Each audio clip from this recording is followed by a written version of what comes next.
És cap aquí, Elias? No comença. Ah, vale.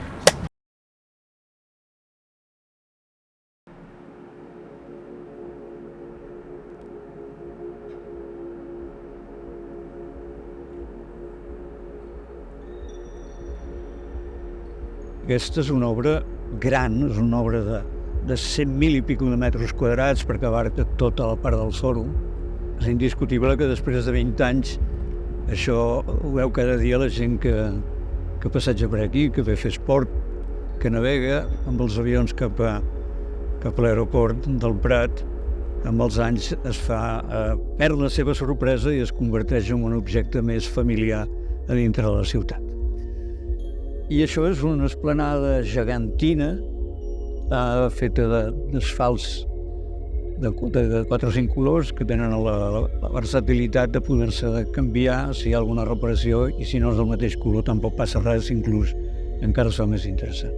I la pèrgola és en realitat un final, compte d'arribar al final amb un moll, amb un port, arribes a un punt on estàs protegit del sostre i tens les vistes emmarcades cap al cel, cap al mar, a través d'aquesta peça que està inclinada a 35 graus, orientada al sud i aixecada sobre 4 potes que més o menys estan tortes i per tant no són verticals.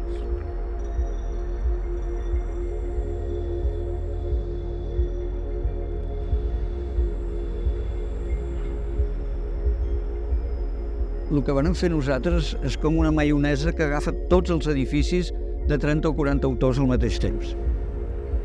I per tant, algú hem ajudat a que les coses no siguessin tan independents una de l'altra, sinó que aquest mar d'asfalt de colorins ajuda a enganxar-les totes i sense ser una família acaben sent uns bons veïnats. I hi ha que entendre-la com un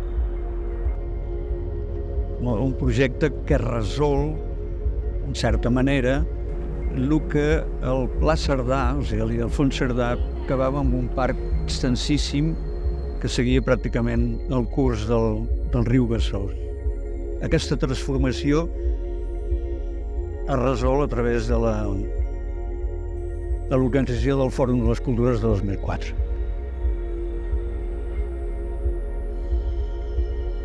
I jo crec que l'escola i l'estudi són dues coses que es complementen. Una està plena de gent jove, constant, que t'obliga a parlar d'una manera diferent de la que parles a l'estudi, on tot es dedica a anar resolent els problemes i estar entretingut amb el procés de projectació.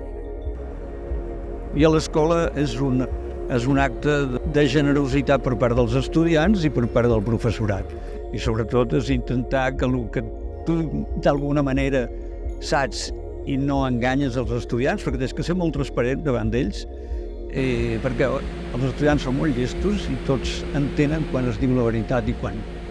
I jo crec que és una simbiosi que funciona estupend. Treballar i ensenyar. Però la responsabilitat és una condició inherent d'una feina, no? O sigui, és una cosa que tu aprens de petit, quan la teva família, com la meva, que eren mestres d'aixa i feien barcos per diverses famílies d'armadors, tu aprens a fer la feina amb responsabilitat, de la millor manera, sense por, però sempre amb la prudència de no tallar-te els dits. En sentit figurats també te'l pots tallar fent animalades com a arquitecte. Fan falta moltes coses encara. Si un es passeja per la ciutat i va apuntant totes les coses que canviaria, jo n'ompliria un parell de llibretes. No vol dir que tinguessin interès, eh?